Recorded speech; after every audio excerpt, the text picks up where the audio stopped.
I don't live in Chicago, but it's close enough. I'm down in the southwest suburbs. Very few people know where Orland Hills is, so Chicago works quite nicely. Yeah, right between Orland Park and Henley Park. All 1.8 square miles of it. Big place. Start out with a couple of pieces that are either prose or poems or prose poems. Nobody's really sure. They've been published as both. I'll lose my voice here. A postcard from where I live now. There's a barn here where all the words live, and we make stories of them for people. Mister, the letter said to me, my husband's always loved words. Age is taking him, and he can't tell the stories that he hears inside. Is there a tale I can give to him to thank him for all the places his words have taken me?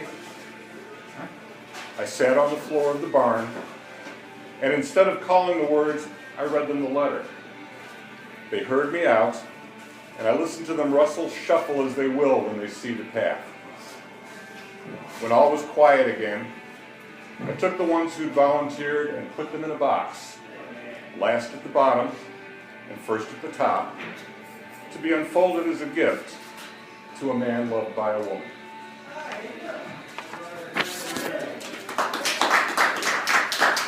The fun thing about poetry, you never know when it's done. At least not when it's read out loud. I first ran into Richard Brodigan's writing back in 1970 as I was marching out of the Navy. And stuck with me for the last 44 years. I'm still rereading everything of his that I've read in the past and always finding new stuff in it. This is called For Richard's Shade. There was a book by Richard Brodigan on her shelf. I was surprised to see it. May I?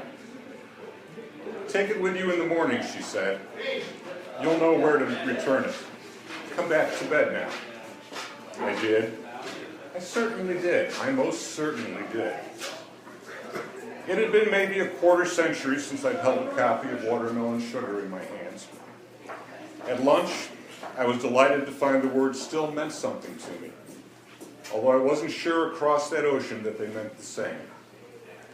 It's said that every book has its reader, and I think when the book and reader are just right, they change with each other. A couple getting older together and turning into friends. Somebody said from across the room, it's a shame the way he died. Clouds came between the delight's sun and me because I hadn't heard that he died. The balloon of sadness became larger as the day passed. It finally burst. She held me and sang in a voice like Deanna Durbin's.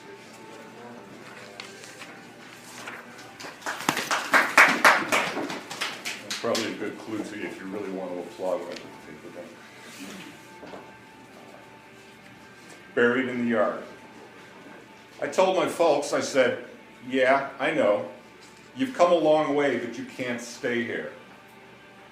I told my sister the same thing. I said, it's our bunker, and there's just no room for you.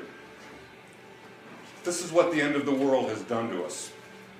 I'm sorry I had to shoot her cat to make my point.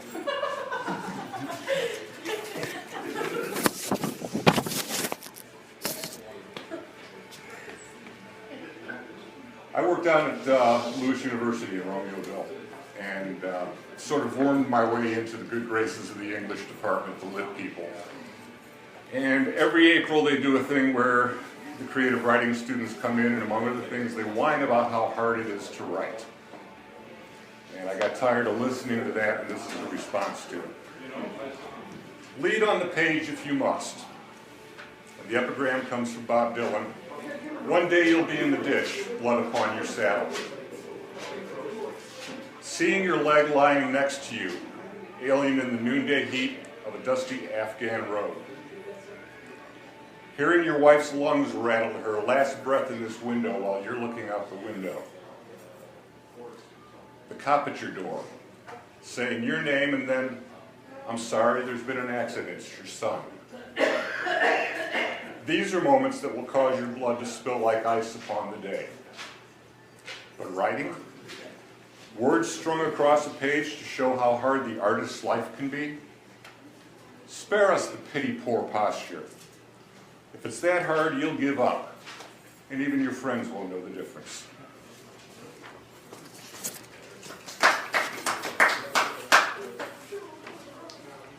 April of last year, Az Johnson at Writing Nights Press in Cleveland issued a prompt every day for his friends and followers for National Poetry Month.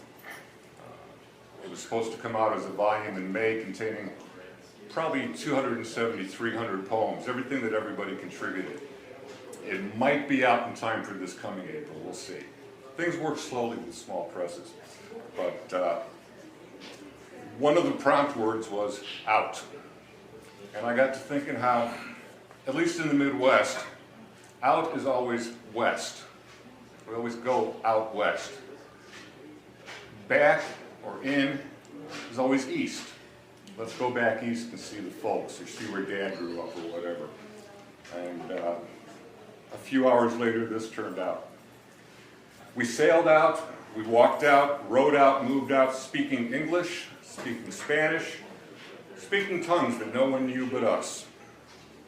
We were Vikings seeking Vinland, the Portuguese finding the new spice lands. Always out, always west, creating the frontier. And when all was said and done, and done, and done again, we went back.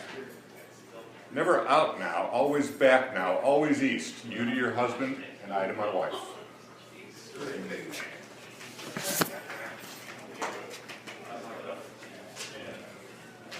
He also issued a prompt called Southern Comfort. I'm not sure what anybody else did to that, but I reacted to some things that I'd seen in Vietnam. Save it for later. Southern Comfort reads the left side of his helmet. Go-Go Girl is written on the right. For now, it sits behind his rifle, while the bar girl lays there in his arms. Morality is a word he just won't think of until the mad minutes are over. The freedom bird makes San Francisco. He's kissed his daughters to bed and talked with the dead in his sleep.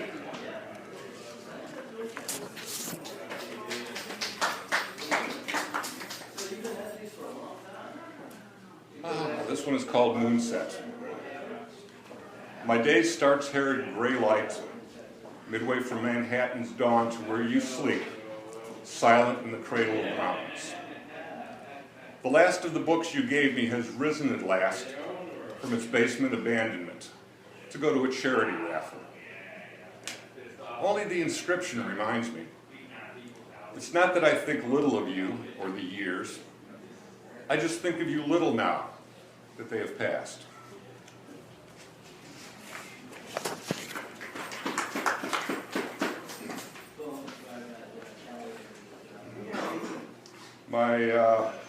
My number 3 grandson, who's down or over or out or back or somewhere at Oberlin, is a classical musician.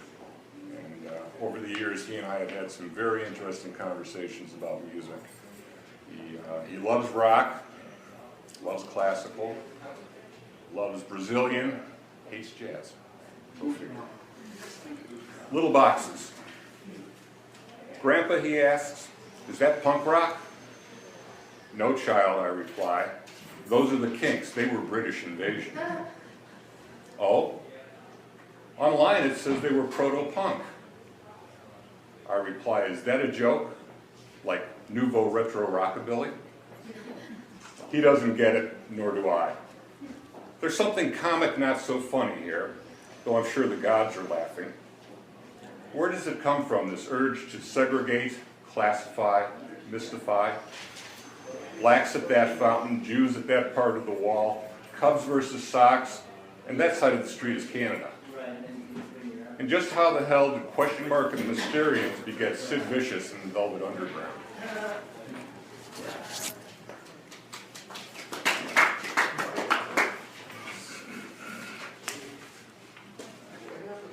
I have no idea how long I've been up here babbling.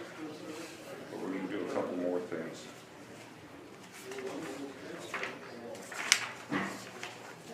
Oldest grandson, who's 27 now, and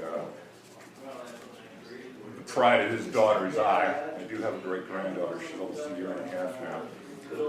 Did a tour in Afghanistan with the Marines. He was a field military policeman, which means he drove the lead truck on the convoy. He drove the truck with the mine roller on it.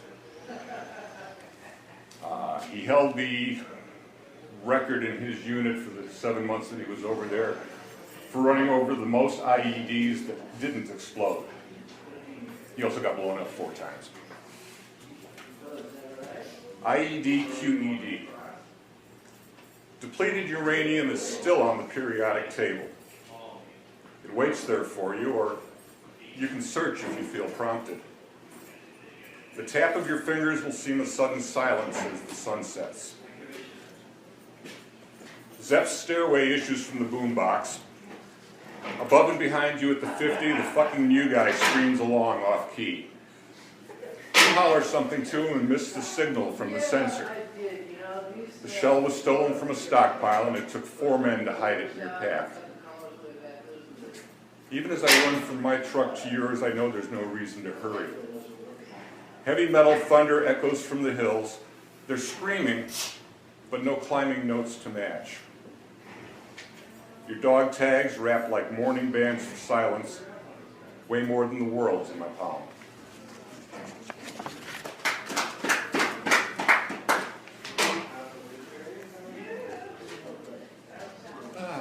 It's called Eine, kleine, Abendmusik, a little evening music.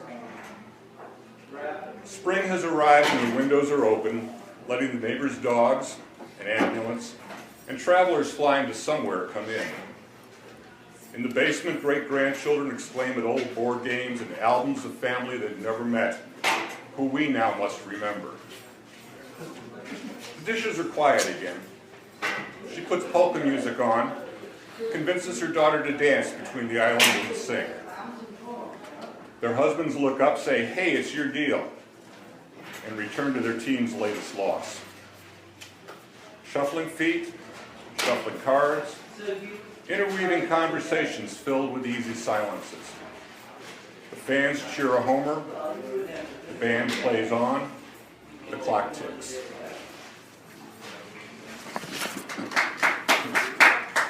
And to close my portion, a piece called Jasmine. Start me deep with jungle rhythms, add sugarcane and soils containing languages we'll learn to soon discard. Give me baptism by fires in the darkest of the night, and then escape with me while our others wallow, while our others follow, missionary tracks and black motes noted on white sheets. We will fix on fusion. We will find the star stuff in each free improvisation. I will riff your body with my fingers, bring forth emanations with my lips while you pluck counter notes and melodies to see us off this stage, beyond percussive endings deep in God. Thank you. Thank you. Nice job.